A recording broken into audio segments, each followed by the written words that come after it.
Yeah, I'm a public school teacher. I Sick. work in inner city school. Okay. And I mean, I'm not gonna say the district I work Of in, course. but you know, it's somewhere where I'm from. Mhm. You know. Yeah. So I love teaching in the Para Kingdom because Sick. I'm from there, and you know, I really take to heart, you know, try to live righteous and try to show the kids, and help them learn from mistakes I've made in life. You know, Of course. I mean, there are a lot of people who from a certain time in my life, if they knew I was a teacher now, they wouldn't believe me. But yeah, I love where I'm at in life. You That's know, amazing, yeah, bro. yeah, I love. How'd where you I'm get at. into teaching? Well, Did you always know you wanted to do that, or it was No, kind of like I kind of ran from it. So check it out. My father's a teacher. Okay. My father's a history teacher, and wrestling coach and a history teacher. He kind of got into teaching. He always liked education, but he's so into wrestling and wanted to coach, and got a job coaching and ended up becoming a teacher too. Kind of like a little reverse. Okay. Some people become a teacher and then a coach. Yeah. So like I was always around. You know, my father had a certain way he would talk to me, like kind of as a teacher, whether he was teaching me, you know, whatever it was, wrestling or whatever. And I guess I kind of always had a knack from it, but no, I ran from it. I didn't like. I guess I didn't want to hear, "Oh, you're like your dad" kind of stuff. And it wasn't until my late 20s when I wanted to kind of settle my life down a little. I was like, you know what, I'm gonna be a teacher, and I was lucky enough to get a assistant teaching job at a private school. And the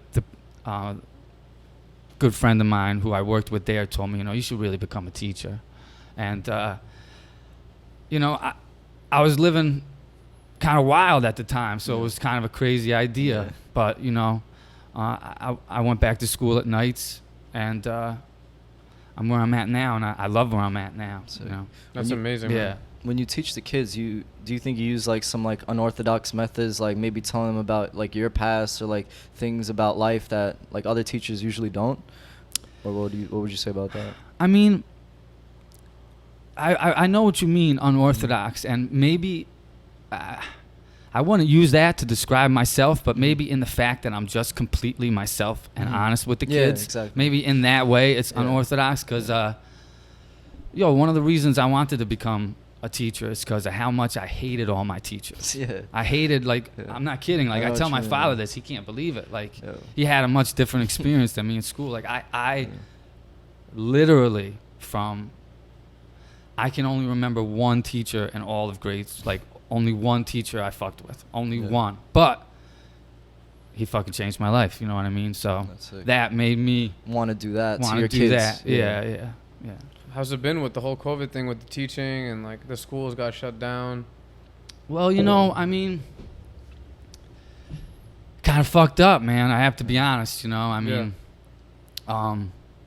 you know, most of the kids I teach all live around the different projects in Poughkeepsie, and you know, I was kind of like having to check in with them over the computer, and you know, a lot of them just went off the grid, man. Of course. Really? Which I didn't hold, which I would have done the same thing. I kind of went off the grid. You know what I mean? What up, homie? What up? Goodbye. And it just felt like, it just didn't feel like teaching. It didn't feel like learning, blah, blah, blah, you know. Yeah. Yeah. It's funny because so this dude we had on the podcast, Nov York, he's like a legendary graph writer. Yeah. He's a teacher now. No shit. And he started off teaching in prisons, if I'm not mistaken. It was prisons, right? That's it's what Nick from Mindforce does. He's in prisons right now. Yeah. That's what's He up. loves it. Yeah. That's awesome, bro. Yes. And he kind of has like the thought process of, like, I read his book and he's talking about why he became a teacher, and it was pretty much, I think that the system he was teaching in, he gets more of like a control of exactly what he wants to teach them. I don't know if he had to follow a curriculum. Yeah, no, I got New York State. Driving my so boat. He's showing them about like a bunch of stuff that would not be covered in regular class, and more so he's like trying to like open their minds and stuff like that. Absolutely, you can see man. he's super passionate about it. Hell yeah, I try to do the same thing as much as That's I what can. I meant though. Even though you have a curriculum, maybe like you hit me in there like little like information that they can use in the world. You know. Yo, what I mean? totally. And Exactly. and I try to do that as much as I can. But yo, at the same time, you know, New York State decides the bullshit they put on the test, and it is bullshit. But you know, these kids aren't learning it because they're gonna believe it. They're learning it so they could get that choice right on the test, and then get the fuck out of Poughkeepsie, of course. and maybe come back and change the test and change the world. Yeah. So, you know, I'm trying to get them out of Poughkeepsie, and I'm trying to, you know, shape something for the future. You can give back. Yeah. Give back to the youth. Give back to the community. Yeah, More children are our future. Shout out to Whitney Houston. I just sampled her in POI. Peace. 100%. Yo, if more people did that, if each person tried to give back, everyone's just living for themselves a lot. Like me, take. I buy this, I buy that. I love it when I see people who are, you know, of course, everyone, you got to live for yourself too, but also you're giving back, playing your part in a way. I don't know if that makes sense. Yeah, man, you got to walk, not just talk, you know. Yeah. I mean, everybody posting stuff now, and it's all great and everything. Yeah. But, you know, try find a lane where you could really get walking and really change something and do a lot over a long period of time, you know. I think that a lot of that, I don't know if you do it on purpose or not, but it shows in the Mindforce lyrics.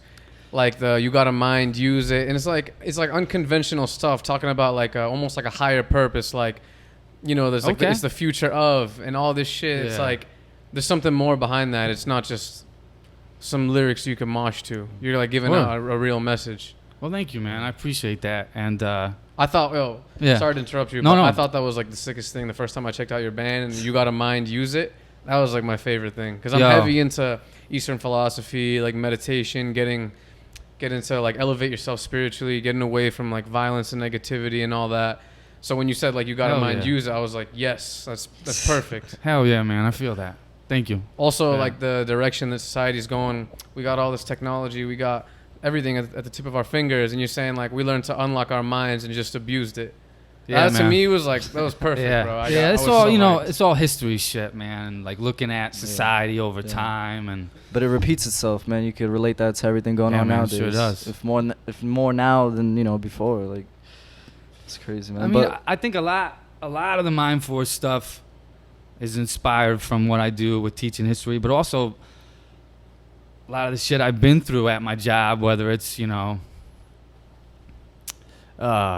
fucked up union shit, or even like some of my most personal stuff is about you know, some of my kids I got really close with getting killed and shit, you know. So like that, like there's some stuff on Excalibur about that and shit. So I take a lot from what I do, because I'm there every day with those kids every day. I just, you know, I just don't really wear it on my sleeve on the internet and shit. 100%. I understand it.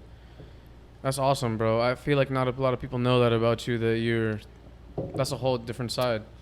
Yeah, definitely. Well, you know, I mean, like I said, I don't wear it on my sleeve that much, just because I do have kind of a crazy past, you know, and, you know, I just, you know, I respect my kids and shit too, you know. Yeah. Especially being like a teacher, you have, you know, like we were saying about giving back and stuff, and throughout a person's life, you might give back to maybe a handful of people the most, like genuinely, you know, but like being a teacher, I feel you have such a number of students that you can affect their lives with, you know, and they always cycle maybe year in, year out. So like, dude, it's amazing. You're like doing more than like 10 people combined, you know. Ah, thank you, man. I mean, it's, you know, I just love the kids. I love my city, blah, blah, you know. Yeah. Keep it moving.